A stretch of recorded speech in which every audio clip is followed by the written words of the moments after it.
Hi friends, ఈరోజు మీకు నేను ఒక ఇంపార్టెంట్ విషయం చెప్తాను. అంటే మనం ప్రతి ప్రాబ్లం వచ్చినప్పుడు బాగా భయపడిపోతాం కదా, అలా భయపడకండి. అంతా భగవంతుడి మీద వదిలేసేయండి. వెంకటేశ్వర స్వామిని నమ్ముకోండి అందరూ. ఎందుకంటే ఇదంతా మాయలాగా ఉంటుంది, కానీ ప్రతి ప్రాబ్లమ్స్కి సొల్యూషన్ అయితే భగవంతుడు చూపిస్తాడు మనకి. ఇదేదో నేను ఊరికే చెప్పట్లేదు, ఇది నా లైఫ్లో జరిగిన సిచ్యువేషన్స్ని బేస్ చేసుకొని నేను చెప్తున్నాను. మీరు ప్రతి సమస్యకి కంగారు పడి ఏం చేయాలి అని అర్థం కాని పరిస్థితిలో ఉంటారు కదా. అలాంటి టైంలో కేవలం ఒక్క నామస్మరణ, ఒక్కసారి నిన్నే నమ్ముకున్నాం దేవుడా అంటే మన ప్రాబ్లమ్ని సాల్వ్ చేస్తాడు. కానీ తొందరగా జరగాలి, ఇప్పుడే జరగాలని మాత్రం అనుకోవద్దు. ఆ టైం వరకు మనల్ని కొంచెం పరీక్షిస్తాడు, కానీ మీకు ఏదైతే ప్రాబ్లం ఉంటుందో ఆ ప్రాబ్లంకి సొల్యూషన్ ఆయనే ఇస్తాడు. తప్పకుండా మిమ్మల్ని ఆ బాధల నుండి బయటపడేస్తాడు.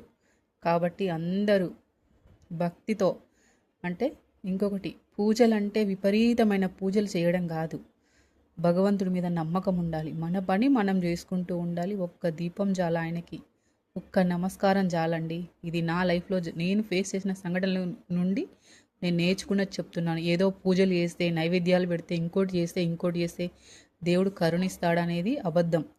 ఆయన వాటికి దేనికి లొంగడు. కేవలం నువ్వే నాకు దిక్కు తండ్రి, నువ్వే నాకు ఈ ప్రపంచంలో ఎవరూ లేరు, మీరే ఉన్నారు, నాకు మీరే సర్వస్వం, నా చిత్తి కాలే వరకు, నేను చచ్చిపోయే వరకు నాకు ఇంకెవరు లేరు, మీరే గతి అని అడగండి.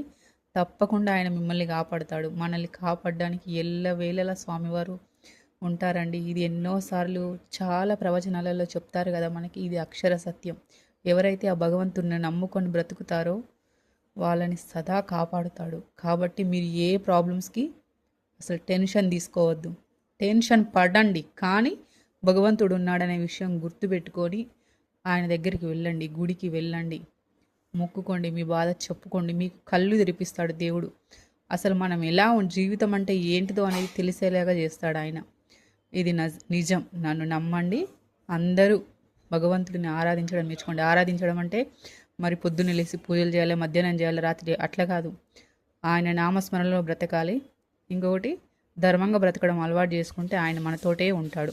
అలాగే ఒక్కసారి ఆయన పాదాల దగ్గరికి మనం చేరితే ఆటోమేటిక్గా మనమే ధర్మంగా బ్రతకడం అలవాటు చేసుకుంటాం. ఎవరికి హాని చేయడానికి, మన శత్రువులకు కూడా మనం హాని చేయలేని పరిస్థితి భగవంతుడు మనకిస్తాడు. అంత సెన్సిటివ్ అయిపోతుంది మన మైండ్.